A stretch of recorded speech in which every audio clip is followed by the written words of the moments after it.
आइए बच्चों, आपका स्वागत है study with Vijay YouTube channel में। आज हम आप लोग को बिहार बोर्ड 2026 में आने वाले सबसे महत्वपूर्ण प्रश्नों का हल करेंगे। इसको ध्यान से शुरू से अंत तक देखिएगा और समझने का प्रयास करेंगे। तो देखिए, यही प्रश्न आपके बिहार बोर्ड में मैथ ऑब्जेक्टिव आने वाला है।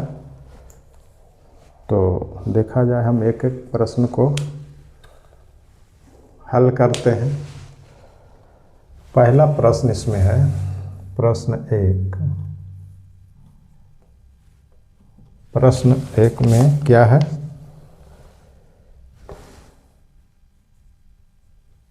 इनमें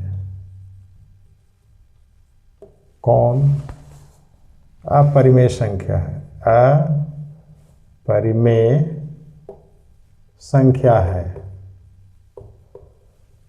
यह है प्रश्न। इनमें कौन अपरिमेय संख्या है? ऑप्शन में दिया गया है 1.3 पर रेकरिंग, बी ऑप्शन में है √16, सी ऑप्शन में है √9/27, ए बी सी, और डी में है √5 गुने √5। तो देखिए, इसमें कौन अपरिमेय संख्या है? तो सबसे पहला नंबर तो अपरिमेय को समझना होगा। अपरिमेय किसे कहेंगे? कौन सा संख्या इसमें अपरिमेय है? तो परिमेय और अपरिमेय का परिभाषा इसके पहले जानना पड़ेगा। परिमेय क्या होता है, अपरिमेय क्या होता है? आप पढ़े होंगे, जानते होंगे 9th क्लास में ही कि परिमेय संख्या क्या होता है और अपरिमेय संख्या क्या होता है। यानी जो संख्या P/Q के रूप में हो, वह क्या होता है? परिमेय होता है। परिमेय संख्या P/Q के रूप में हो, तब क्या कहलाएगा? परिमेय संख्या कहलाएगा। जहाँ ये 0 नहीं होना चाहिए, जहाँ Q 0 नहीं होना चाहिए, जहाँ Q ≠ 0। अपरिमेय किसको कहेंगे? तो वैसा संख्या जो रूट में रहता है और पूर्ण वर्ग संख्या नहीं रहता है, वैसा संख्या जो अंडर रूट के अंदर में रहता है और पूर्ण वर्ग नहीं होता है। यानी वैसा संख्या जो रूट में रहता है और पूर्ण वर्ग संख्या नहीं, जिसका वर्गमूल पूरा नहीं निकल पाता है, और इसका वर्गमूल अगर निकलेगा तो वह अशांत दशमलव होता है। तो यहाँ पर हम देखते हैं कि अपरिमेय संख्या कौन हो जाएगा? तो √2, √3, √5, √7, ये सब अपरिमेय संख्या है। क्यों? क्योंकि ये पूर्ण वर्ग नहीं है, अंडर रूट में है, पूर्ण वर्ग नहीं है। अगर इसका वर्गमूल निकालेंगे तो इसका वर्गमूल दशमलव में अशांत संख्या आएगा। इसका वर्गमूल निकलेगा लेकिन दशमलव में, और वह संख्या कैसा रहेगा? अशांत रहेगा, यानी बार बार आने वाला संख्या रहेगा। तो हम इसमें देखते हैं ऑप्शन में। तो ऑप्शन में क्या दिया गया है?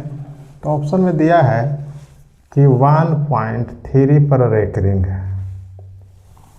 यहाँ पर ये है 16, तो ये 16 है, तो ये क्या है? इसका तो वर्गमूल निकल जाएगा, यानी 4 हो गया। अब हम P/Q के रूप में लिखना है तो 1 लगा सकते हैं। 1 छिपा रहता है। अच्छा, इसमें देखते हैं कि 9 का वर्गमूल कितना होता है, 3, और 27 है। 27 का वर्गमूल कितना होगा, 27 का पूर्ण वर्ग नहीं है, इसलिए इसको हम 9 × 27 यानी 3√3 लिख सकते हैं। और ये है 25, ये क्या है, 5 × 5 = 25, 25 का वर्गमूल 5 होता है, तो ये 5 के बराबर है, तो इसमें भी बटा लगा सकते हैं।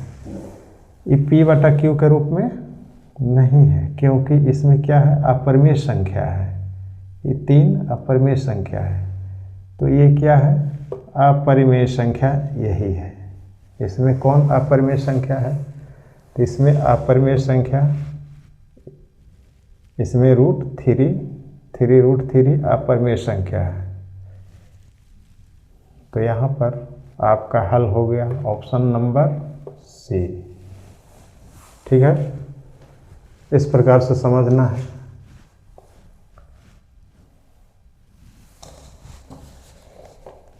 और इसका मतलब क्या होता है, इसका मतलब होता है 1, ये है दशमलव है, यानी 1 + 3/9। रेकरिंग का मतलब होता है 3/9। तो इस तरह से, तो ये है, ये परिमेय संख्या है, इसमें अपरिमेय नहीं है शामिल, इसलिए ये इसको जोड़ेंगे तो परिमेय संख्या आएगा, इसलिए यह अपरिमेय संख्या कौन इसमें मिला, तो सी ऑप्शन है। ठीक है, अब हम अगला प्रश्न लेते हैं और उसको देखते हैं। ये आपको उम्मीद है कि ये आप समझ गए होंगे। अगला प्रश्न हम देखते हैं।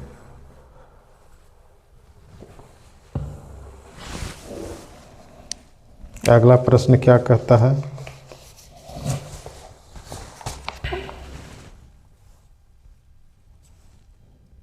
अगला प्रश्न में है कि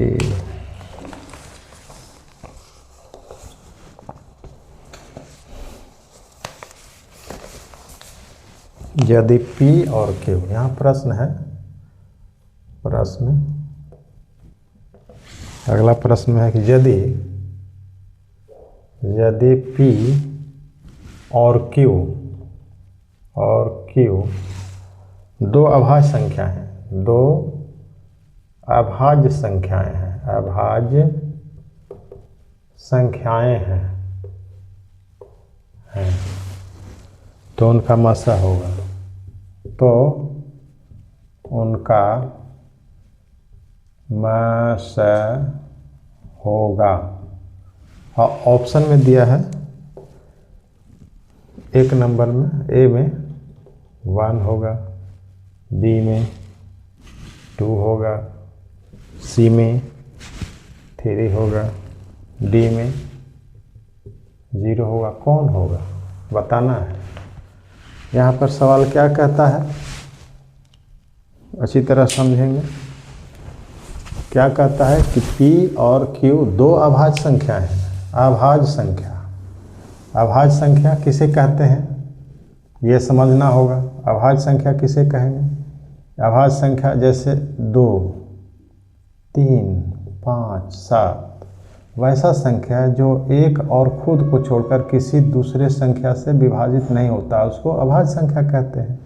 तो P और Q दोनों अभाज्य संख्या है, तो दोनों अभाज्य संख्या है, तो हम इसका मसा निकालेंगे। तो इसको विभाजित करने वाला माने मसा कौन होता है, जो दोनों संख्याओं में कॉमन रहता है। तो कॉमन एक जो होता है सभी में कॉमन रहता है, क्योंकि एक से सब में भाग लग जाता है सभी संख्या में। तो एक क्या होता है, अभाज्य संख्याओं का मसा 1 होता है। इस बात को आप याद रखेंगे। दो अभाज्य संख्याओं का मसा क्या होता है, तो दो अभाज्य संख्याओं का मसा जब भी होगा तो 1 होता है। इसको आप याद रखेंगे। बहुत इम्पोर्टेंट क्वेश्चन है, बिहार बोर्ड के एग्ज़ाम में एकदम निश्चित रूप से आने वाला है। इसका कौन सा होगा, तो 1 होगा।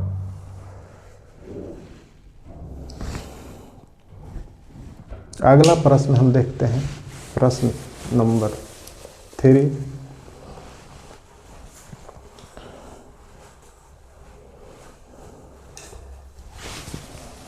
तीसरा प्रश्न में क्या कहा गया है? तीसरा प्रश्न है कि प्रश्न यहाँ 3 नंबर प्रश्न है, तो हम लिख देते हैं 0.13 दोनों पर रेकरिंग है। ई बराबर किसके बराबर है? यानी ए में ऑप्शन है 13/100 के बराबर है, बी में कि 13/90 के बराबर है, कि 13/99 के बराबर है, कि डी में 3/99 के बराबर है। किसके बराबर है इसको बताना है। तो ये क्या है? इसको हम क्या कहते हैं? रेकरिंग कहते हैं। यानी इसका मतलब क्या हुआ कि जब हम किसी संख्या में भाग देते हैं तो भागफल में 1 3 1 3 1 3 बार बार दोहराने वाला ही संख्या है, इसीलिए ये दोनों अंक बार बार आता रहता है, इसीलिए इस पर रेकरिंग दिया जाता है। तो इसका मतलब होता है 2 पर रेकरिंग है, तो इसका मतलब है कि दोनों संख्या को लिख देंगे और 2 9 नीचे लिखेंगे। यही आपका उत्तर होगा, यही आपका उत्तर है। तो इसका मतलब क्या हुआ? अगर 1 रहता, सिर्फ 3 रहता, इस पर रेकरिंग रहता, हम तो क्या लिखते? 3/9 लिखते हैं।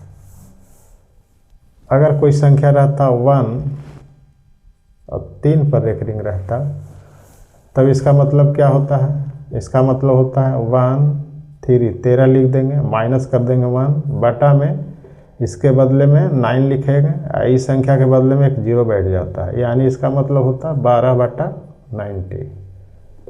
तो सबका अलग अलग है, तो इसका मतलब क्या हो जाएगा? 13। दोनों पर रेकरिंग है, इसलिए 2 को 9 लिखेंगे यहाँ। यही आपका उत्तर हो जाएगा 13/99 यानी 100। ये सी, ऑप्शन सी सही उत्तर है। इसको भी ध्यान देना, इस टाइप का क्वेश्चन पूछता है, निश्चित रूप से यह प्रश्न आने वाला है, तो इसको ध्यान देंगे। अगला क्वेश्चन नंबर 4 देखते हैं।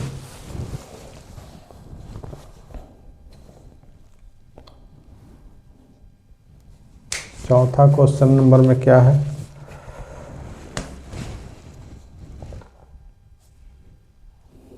कि प्रश्न नंबर है, प्रश्न चौथा में क्या कहता है कि √12 का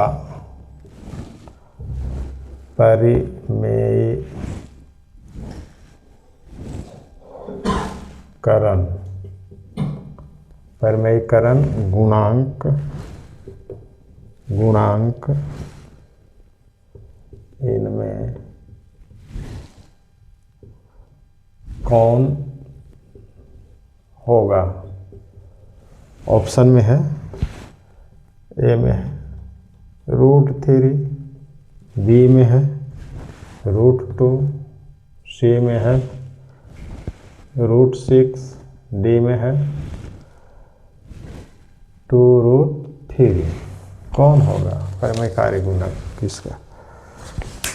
तो आइए देखते हैं क्या पूछा जा रहा है कि √12 का परिमेयीकरण गुणांक क्या है। तो यहाँ पर 12 को हम लिखते हैं √12, इसको हम क्या कर सकते हैं? 12 को हम लिखेंगे क्या? 2 × 2 × 3, ये बाहर निकल जाएगा 2√3। ये क्या कहता है कि 12 का परिमेयीकरण गुणांक इनमें से कौन होगा? इसको परिमेयीकरण माने परिमेय संख्या बना दे। ये है अपरिमेय, √3 क्या है? अपरिमेय संख्या है। इसको हमको परिमेय में बदलना है, तो क्या करना होगा? तो 3 से √3 से गुना कर देंगे, वही ना गुणांक हो जाएगा। तो √3 से गुना करेंगे तो क्या हो जाएगा, 2√3 गुने √3, 2 गुने √9, इसका वर्गमूल हो जाएगा 2 गुने 3 6, परिमेय संख्या बन गया। तो परिमेयकारी गुणक, परिमेयीकरण का गुणांक क्या हो जाएगा, तो यही √3 हुआ। तो √3 हम देखेंगे ऑप्शन में कहाँ है, तो यहाँ ए में मिल रहा है, इसलिए ए हमारा सही उत्तर हो जाएगा। अब देखते हैं अगला प्रश्न संख्या 5। 5वां प्रश्न में क्या कहता है,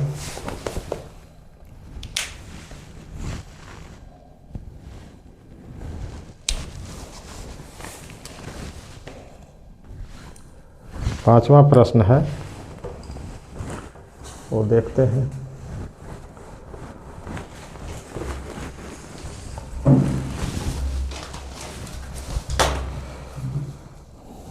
पांचवा प्रश्न है कि प्रश्न 5 में है कि यदि P एक धनात्मक पूर्णांक है, P एक धनात्मक पूर्णांक है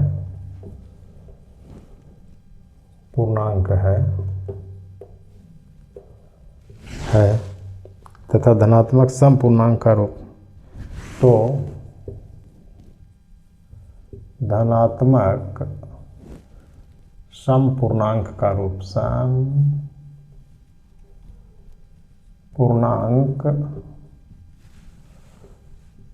का रूप होगा। कौन सा होगा? ऑप्शन ए में दिया गया है 2p, बी में दिया गया है p+1, सी में दिया गया है p, डी में 2p+1। अब हम इस प्रश्न का हल कैसे करेंगे, तो इसे हल करने के लिए यहाँ पर क्या प्रश्न करता है कि यदि p एक धनात्मक पूर्णांक, p क्या है, धनात्मक पूर्णांक। धनात्मक पूर्णांक क्या होता है, धनात्मक पूर्णांक जैसे 1 2 3 4 5 पूर्णांक में धनात्मक पूर्णांक है। तो धनात्मक समपूर्णांक का रूप क्या होगा, p क्या है, यानी p बराबर क्या है 1 2 3 4 इस तरह का है। लेकिन इसमें क्या करना है, समपूर्णांक का रूप क्या होगा। सम माने क्या होता है, वैसा संख्या जो 2 से विभाज्य हो। तो समपूर्णांक में, धनात्मक समपूर्णांक में क्या हो जाएगा, जो 2 का गुणज होगा, p गुने 2, 2 गुने p हो जाएगा, तब सम होगा। क्योंकि ये जितने भी पूर्णांक हैं इसमें 2 से गुना करेंगे तो सब सम बन जाएगा, 2 से गुना करेंगे तो सब सम धन पूर्णांक बन जाएगा। देखिए 2 से इसमें गुना करेंगे तो 2 इकाई 2, इसमें गुना करेंगे तो 4, 2 तिया 6, 2 चौके 8, 2 पचे 10, यानी सम पूर्णांक हो गया। तो क्या करना होगा, 2 से गुना करना होगा। अब हम p को 2 से गुना करेंगे तो ये ऑप्शन मिलेगा, और तो किसी में नहीं है, इसमें भी नहीं है, इसलिए p पूर्णांक है, इसमें 1 जोड़ेंगे तो 1 में 1 जोड़ेंगे तो 2 आएगा, 2 में जोड़ देंगे 1 तो 3 आ जाएगा, इसलिए ये सम नहीं हो सकता है। सिर्फ p एक धनात्मक पूर्णांक है, सम पूर्णांक तो है नहीं। धनात्मक में तो सम और विषम सब आ जाता है, तो ये भी नहीं हो सकता है। यहाँ पर है 2p1, अगर सम में 1 जोड़ देंगे तो विषम आ जाता है, इसलिए सम ये भी नहीं हो सकता है। जब होगा तो यही होगा, इसलिए हमारा सही उत्तर ए ऑप्शन होगा। इसके बाद है अगला क्वेश्चन 6ठा।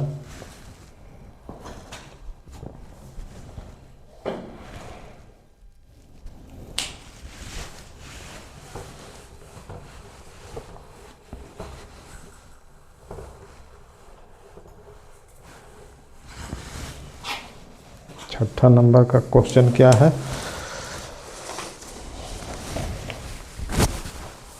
तो छठा नंबर का प्रश्न में है कि प्रश्न है 6 प्रश्न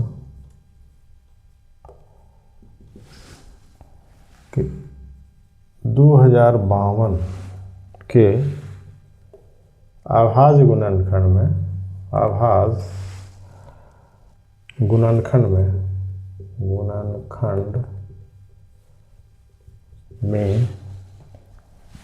3 का घात क्या है? 3 का घात क्या है? ऑप्शन में है, ए में है 2, बी में है 3, सी में है 4 और डी ऑप्शन में 5 दिया गया है। कैसे बताएंगे? 2052 के अभाज्य गुणनखंड में 3 का घात क्या होगा? बहुत आसान क्वेश्चन है, लेकिन समझना जरूरी है। ऑब्जेक्टिव के लिए बहुत महत्वपूर्ण प्रश्न है। ये बोर्ड में इस तरह का क्वेश्चन कई बार पूछा गया है, इस बार भी पूछा जाने वाला प्रश्न है, बहुत इम्पोर्टेंट प्रश्न है। तो हम यहाँ पर 2052 को खंड करते हैं, पता लगाते हैं। 2 दहाके 20, 2 दूनी 4, 2 छक 12, 1026, 2 बचे 2 इकाई दूध दिया। अब यहाँ पे 3 5 8 1 9 3 से लगेगा, 3 एकम 3, 2 1 3 7 21, 3 इकाई 3 से 3 5 15, 2 1 3 7 21, 3 19 दिया 57। यानी पूछा जा रहा है कि 2052 के अभाज्य गुणनखंड में, तो हम अभाज्य गुणनखंड कर लिए, में 3 का घात क्या है? 3 का घात, तो 3 इसमें कितना बार आया है? तो 3 बार है, यानी 3 का घात 3 है। 3 बार आया है, यानी इसको हम इस तरह से लिखना चाहेंगे तो क्या लिखेंगे? 2 के पावर 2 गुने 3 के पावर 3 गुने 19 के पावर 1। तो यहाँ पर हमको क्या मिल रहा है? 3 का घात 3 मिल रहा है। तो इसमें हमारा सही उत्तर कौन हो जाएगा? बी वाला ऑप्शन हो जाएगा। तो इस तरह से हम इसको बता सकते हैं। अब नेक्स्ट क्वेश्चन देखते हैं। प्रश्न संख्या 6 क्या कहता है?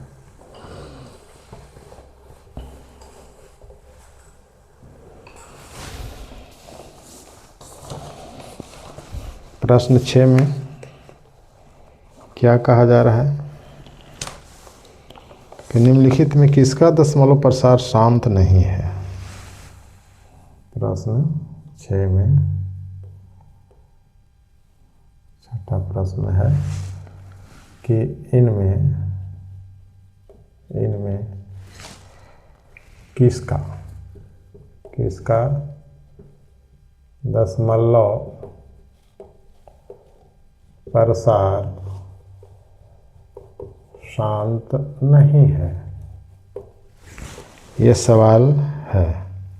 और ऑप्शन भी दिया है कि 7/2 के पावर 0 गुने 5 के पावर 2। ऑप्शन बी में दिया गया है 9/2 के पावर 4 गुने 5 के पावर 3। सी ऑप्शन में दिया है 15/2 के पावर 4 गुने 7 के पावर 2। डी ऑप्शन में है 13/2 के पावर 2 गुने 5 के पावर 2। इस तरह से ऑप्शन दिया गया है। हम देखते हैं इसमें किसका दशमलव प्रसार शांत है और किसका अशांत, यानी शांत नहीं है कहता है। तो शांत नहीं के मतलब क्या होता है? जब हम अंश में हर से भाग दें और दशमलव के कुछ अंक तक जाने के बाद पूरा कट जाता है, लग जाता है भाग, तब हम कहते हैं कि शांत है। नहीं तो अगर अंक आता रहता है तो हम उसको कहते हैं कि अशांत है या शांत नहीं है। तो शांत है कि नहीं है, उसके लिए क्या है, तो हम हर देखते हैं। अगर हर किस रूप में रहे, 2 के पावर कुछ रहे m रहे गुने 5 के पावर n रहे, इस रूप में रहे, तो उसका दशमलव प्रसार शांत होता है। अगर इस रूप में नहीं रहेगा तो शांत नहीं होगा। तो हम यहाँ पर क्या देखते हैं, यहाँ पर हम देखते हैं कि कौन ऐसा है जो शांत नहीं होगा। तो यहाँ पर 2 के पावर 5, 2 के पावर m और 5 के पावर n के रूप में है, यहाँ ये भी है, ये भी है, तो ये शांत हो जाएगा। शांत नहीं पूछ रहा है, ये भी है, ये नहीं है, इसमें 7 शामिल है। यहाँ 2 और 5 के अलावा 2 और 5 नहीं है, बल्कि इसमें 7 है। तो यहाँ पर हमको ये ऑप्शन में मिलता है सी ऑप्शन ऐसा है जो इसका दशमलव प्रसार शांत नहीं होगा। ऑप्शन सी है, क्योंकि सभी का हर इस रूप का है। यहाँ भी देखते हैं, यहाँ भी देखते हैं, यहाँ भी देखते हैं कि इस रूप का है, लेकिन इसमें इस रूप का नहीं है। इसमें 2 के पावर 4 और 7 के पावर 2 है, तो ये नहीं होगा। ये ध्यान में रखना है कि उसका हर किस रूप में होना चाहिए, तो हर होना चाहिए 2 के घात और 5 के घात में होना चाहिए। अगर 2 और 5 के अलावा कोई दूसरा संख्या अगर आ जाता है, इसमें एंट्री हो जाता है, तो वह शांत नहीं होगा। इतना दिमाग में रखना है बात। इस तरह के क्वेश्चन अगर पूछे जाए तो। अब हम अगला प्रश्न देखते हैं। अगला प्रश्न है कि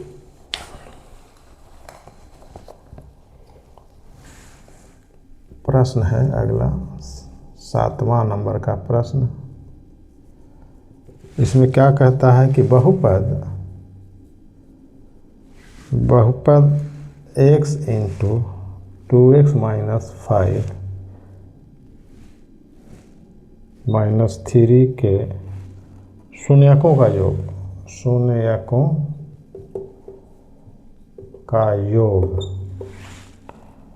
है। ऑप्शन में दिया है क्या, 2/5 ए में, और बी ऑप्शन में क्या दिया है, -5/2। सी ऑप्शन में क्या दिया है, -3/2, और डी ऑप्शन में क्या दिया है, 5/2 दिया है। हम इसको कैसे करेंगे, किस प्रकार से करेंगे, तो आइए देखते हैं। सबसे पहला नंबर, हम बहुपद को थोड़ा इसको कर लेते हैं हल। यहाँ पर क्या है, x into 2x minus 5 minus 3 है, तो यहाँ पर इसको हम कोष्ठ खोलेंगे, गुणा करेंगे तो 2x² हो जाएगा, 2x² माइनस 5x माइनस 3, ये बहुपद हो गया। अब हमसे पूछा जा रहा है क्या कि शून्यकों का योग क्या है। शून्यकों का योग बराबर क्या होता है, यानी शून्यकों का योग बराबर सूत्र है -b/a। इसका मतलब क्या हुआ, यानी x का गुणांक बटा x² का गुणांक, यही होता है। तो x का गुणांक क्या है, -5 है, तो यहाँ पर क्या लिखेंगे, ये -5 और a क्या है, 2, यानी 5 होगा ना, यहाँ पे 5 होगा, -b है, अभी माइनस करेंगे तो प्लस हो जाएगा, इसलिए 5 होगा, यहाँ पे 5 होगा, 5/2, क्योंकि -b/a होता है, तो यहाँ आप माइनस और माइनस ले लेंगे तो प्लस हो जाएगा ना। यहाँ पे लेंगे माइनस, यहाँ पर -5 b/a, तो माइनस माइनस प्लस हो जाएगा, बराबर 5/2 आ जाएगा। तो 5/2 किस ऑप्शन में है, तो डी ऑप्शन में है, तो डी हमारा सही उत्तर हो जाएगा। इस प्रकार से हम अगला प्रश्न अब देखते हैं, क्वेश्चन नंबर 8 क्या कहता है।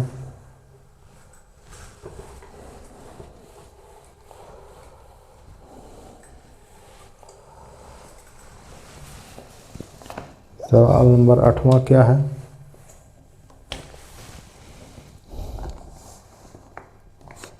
कि यदि प्रश्न है 8वां नंबर प्रश्न, यदि समीकरण 2x² plus px minus 3 equal to 0 का एक मूल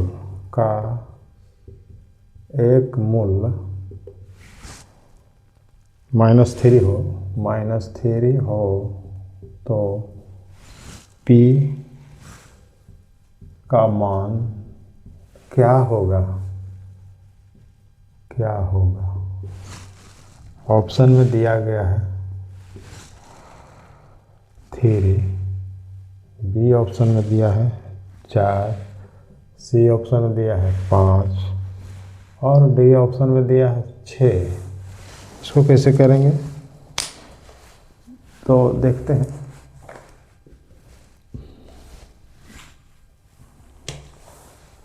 यहाँ पर समीकरण दिया हुआ है इतना, तो कहता है कि मूल इसका क्या है, एक मूल -3 है, तो यहाँ पर 2x² प्लस px माइनस 3 बराबर 0 समीकरण दिया गया है। इसका एक मूल दिया है -3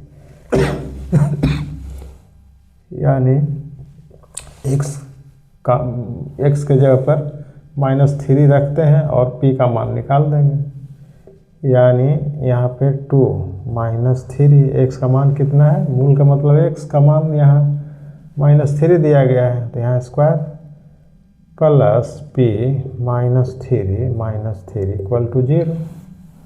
इसको हल कर लेते हैं, 3 तिया 9 हो जाएगा, 2 ये 3 तिया 9 माइनस 3p -3 बराबर 0 और 9 दूनी के 18 माइनस 3p -3 बराबर 0। 18 में से 3 गया 15, यानी 15 माइनस 3p बराबर 0। अगर हम इसको इधर ले जाते हैं तो क्या हो जाएगा, और 15 बराबर इधर ले जाएंगे 3p हो जाएगा, यानी 3 से कट रहा है 5, यानी p का मान कितना आया, 5 आया। हमारा ऑप्शन 5C है, इसलिए ये सही उत्तर हुआ। अगला प्रश्न देखते हैं, 9वां प्रश्न क्या कहता है।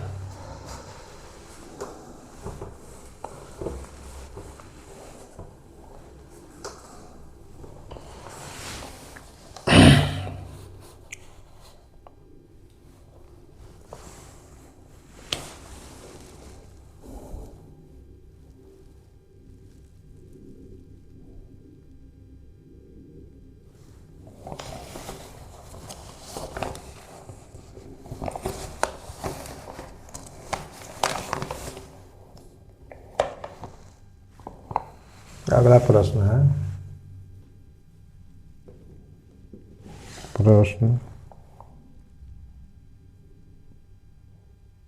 कि निम्नलिखित में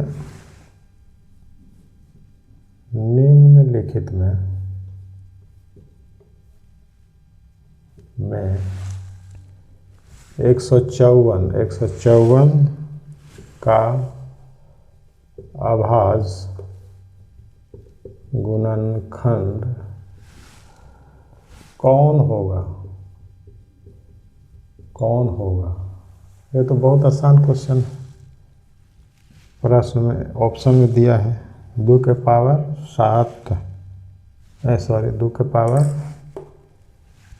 2 गुने 7 गुने 11, और बी ऑप्शन में दिया है 2 गुने 7 गुने 11 के पावर 2।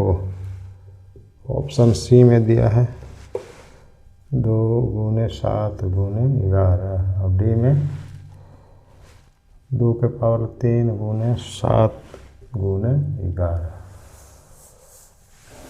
ये सबसे आसान क्वेश्चन है, कुछ नहीं इसमें क्या करना है, अभाज्य गुणनखंड निकाल देना है। 154 का अभाज्य गुणनखंड निकाल देंगे तो 154 लिखेंगे। इसका अभाज्य गुणनखंड कैसे करते हैं, 2 से लगाएंगे, 2 सते 14, 1 2 सते 14, 2 से नहीं लगेगा 11 से लगेगा, या 7 से लगाइए, 7 11 सते 77, यानी 2 गुने 7 गुने 11, 2 गुने 7 गुने 11, इसको लिखेंगे 2 गुने 7 गुने 11, है ना, 11, यानी 11 के पावर 1 है, यानी 2 गुने 7 गुने 11 इसमें कहाँ है, यहाँ सी ऑप्शन।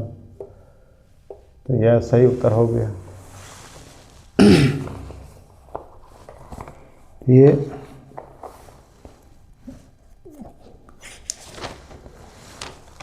आज का महत्वपूर्ण क्वेश्चन था बिहार बोर्ड के लिए, और हम